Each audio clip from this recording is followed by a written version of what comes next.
How important are GRE scores? Is it more important than just making a cutoff? Will it ever be a decision maker? Mm-hmm. For some faculty, it will. For faculty, probably privileging the clinical part of the clinical research aspects, they're going to look at the verbal GRE scores, or privileging even writing.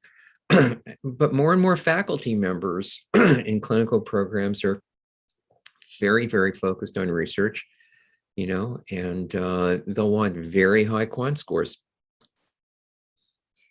And just add to that there is a minimum. I can't talk about how competitive will make you the higher you get, but that if you're extremely low, and you don't have a very specific story, like an advisor really well because you worked with them for years, but you just have a certain reason why you can't do well in one of the sections, and they know you and they know you're really smart and you have all the skills, maybe that's an exception. But generally, the way I describe it is the GRE is the door.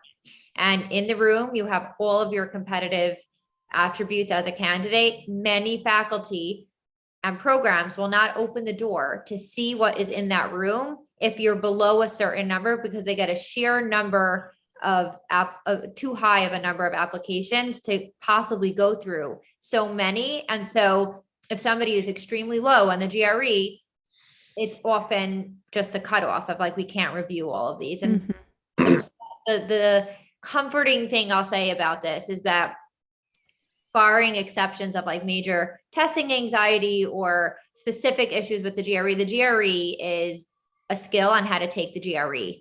And it is rare, although not impossible, it is rare that somebody prioritize it and go through hours and hours and hours of studying truly for an extended period of time and won't be able to increase a few points. And it's not fun, and it's kind of soul sucking a lot of times. But if it's really important to someone to do this and they're willing to put in the time, most of the time you could get that minimum score. And I know lots of people who moved up 10, 20 points once they realized how important it was. And it took them 3 months and it ruined their summer, but then they did it. Yeah. So a lot of people are saying right now that the GRE is less important and a lot of schools are dropping it, especially after COVID. Should we, I think, I don't know how this works actually. If programs are not considering the GRE this cycle, when will they let students know?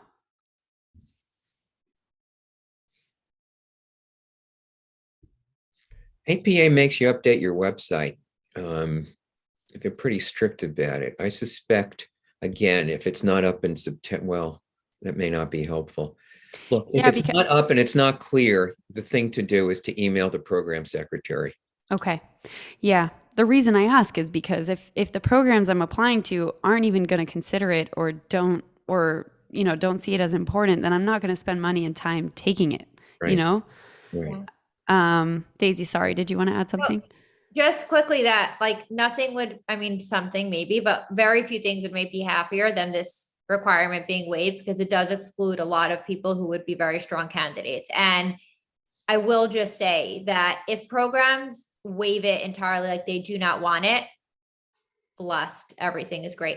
If they allow you to submit it and they just don't require it, look at yourself as an applicant and ask yourself if you have a good reason why you would not want to submit the GRE, other than you just don't want to study for it. You went to a great undergrad, you had access to a lot of resources, that is clear in your application, you just didn't want to take the GRE. And the programs, especially because this is a recent thing, they don't require it, but they don't waive the entirely. I don't think you're just going to get away. My gut, and I could be totally wrong, I would love to be wrong, is you're not just going to get away scot-free. I think this is a very fair and good way to kind of equal the playing field for people who haven't had similar opportunities, and therefore can't do well in the GRE or are not able to do well in the GRE, and giving them a chance to be considered.